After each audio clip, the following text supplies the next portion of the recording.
Is death a calamity? People think that death is a tragedy. It is not. People living their entire lives without experiencing life is a tragedy. If you die, there is really no tragedy. That is the end of whatever problems you are experiencing in life. But if you are alive and not experiencing life in its totality, that is a true tragedy. This is expressed very beautifully in a Sanskrit verse. It says, Jananam Sukhadam Maranam Karunam. Janamam means birth or life. It says life is a pleasure or joy.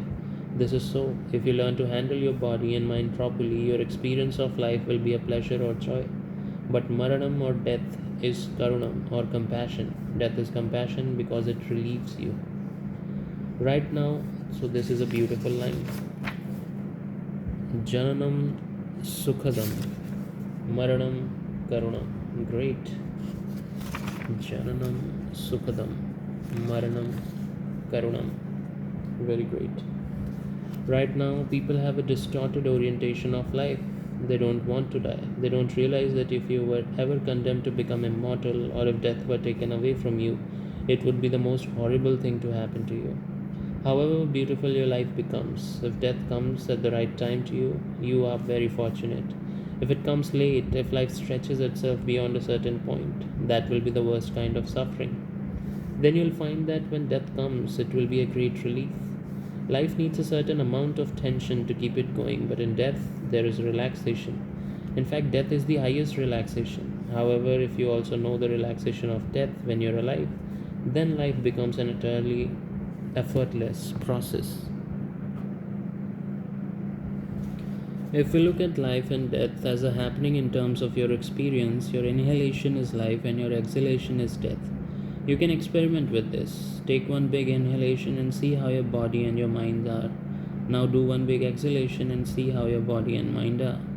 Which do you find is more relaxing? In fact, when tension builds up in you, the natural mechanism in the body wants to exhale. This is what you call a sigh. It relaxes you a little bit.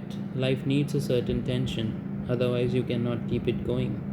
Death is utter relaxation. This is how it would have naturally been if your mind had not banished death as evil.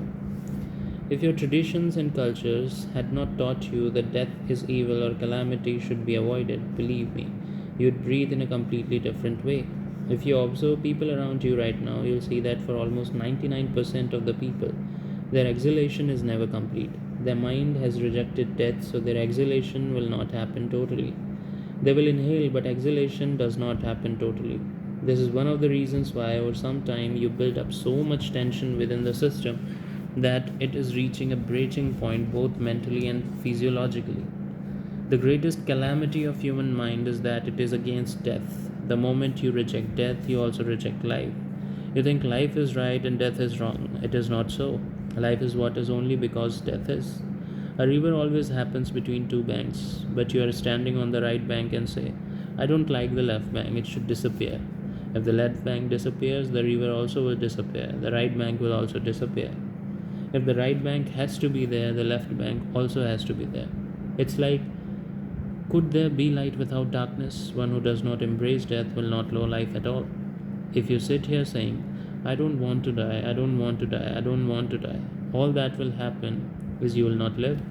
You will anyway die, but by denying death, you will not live well until then either. If you are afraid of death, you will only avoid life, you cannot avoid death.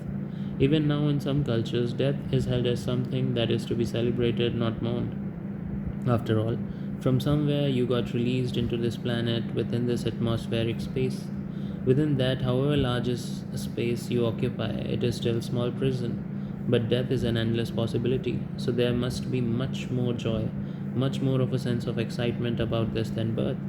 For someone who is aware of this possibility, there is no such thing as life and death. Life is death and death is life.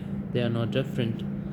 Death is in fact life in a very intense form. People who have experienced moments of great danger in their life clearly know this. It once happened, two old men in a tiny little town in Indiana, USA, in a local bar, and both of them were sitting grumpily at two different tables and drinking. Then one guy looked at the other and saw a birthmark on the other person's temple. So he walked up to him and said, Hey, is that you, Joshua? Yeah, who are you? Don't you recognize me? I'm Mark. We were in the war together, he said. Oh my god, and they lit up suddenly. They were together in the World War II, and it had been 50 years since then. So they sat down at one table and started drinking, talking, and eating. They had seen about 40 minutes of action in those treacherous trenches of World War II in Europe. 40 minutes of blitz. They talked about those 40 minutes in so many vivid ways for over 2 hours. After they were done with all this talk, one guy asked the other, "What have you been doing since then?" He said, I've just been a salesman. 40 minutes of war they spoke for 2 hours with great excitement, but 50 years of life after that were just summed up as, I've just been a salesman. That is how it happens. Moments of danger are moments when you experience both life and death together at the same time. These are the moments you realize that life and death are here at the same time. They are not two separate things, they are one inside the other. Life is all packed like this. The creation and the creator, life and death, are all packed one inside the other. It takes attention, a lot of attention, to see it. Otherwise, one just lives on the surface, half alive. If you don't know life and death at the same time, you'll know only one half of life. Being half alive is a torture always. If you want to live as a full life, you should look at your mortal nature every day, not only when you're beyond a certain age. Every day of your life, you need to be aware that you are mortal. It is not that I want to die today, but if I do, it's all right with me. I'll do everything to protect myself, to nurture myself, to take care of myself, but if I have to die today, it's okay with me.